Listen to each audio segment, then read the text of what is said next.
குறிப்பிட்ட இடத்துக்கு கூடி வந்த நபர்கள் எல்லாரும் முழுக்க முழுக்க ஃபேன்ஸ் மனநிலையில தான் இருந்தாங்க. குழந்தை இறந்து போயிடுச்சுன்னு சொல்றாங்க. குழந்தை இறந்ததை விட என்னுடைய தலைவனுக்கு எந்த பிரச்சனையும் வரக்கூடாது, அவர் எந்த தப்பும் செய்யல அப்படின்னு குழந்தை இறந்ததை கூட பெரிதாக பொருட்படுத்தாமல் தன்னுடைய தலைவன் மட்டுமே முக்கியமானவன், அவனுக்கு எந்த பிரச்சனையும் வந்துடக்கூடாது அப்படின்னு பேசுற இந்த மனநிலை இருக்கு பாத்தீங்களா, இத கல்ட் மனநிலை அப்படி சொல்லுவாங்க. இது ஒரு ஃபேன் பேஸையும் தாண்டி கல்ட் மனநிலைக்கு எடுத்து செல்லுது.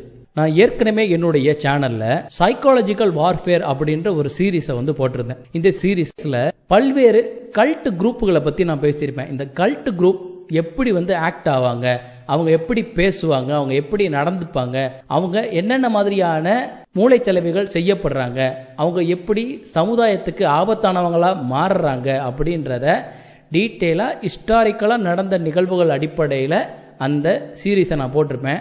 அந்த சீரீஸை நீங்கள் பார்த்தீங்க அப்படின்னா இந்த கல்ட் குரூப்போடைய ஆக்டிவிட்டிஸ் எப்படி இருக்கும் அப்படிங்கிறத உங்களால் ஈஸியாக புரிஞ்சுக்க முடியும். அதை புரிஞ்சுக்கிட்டீங்கன்னா இப்போ நான் ஏன் இந்த குரூப்பை கல்ட் குரூப்னு சொன்னேன் அப்படின்னு உங்களுக்கு புரியும்.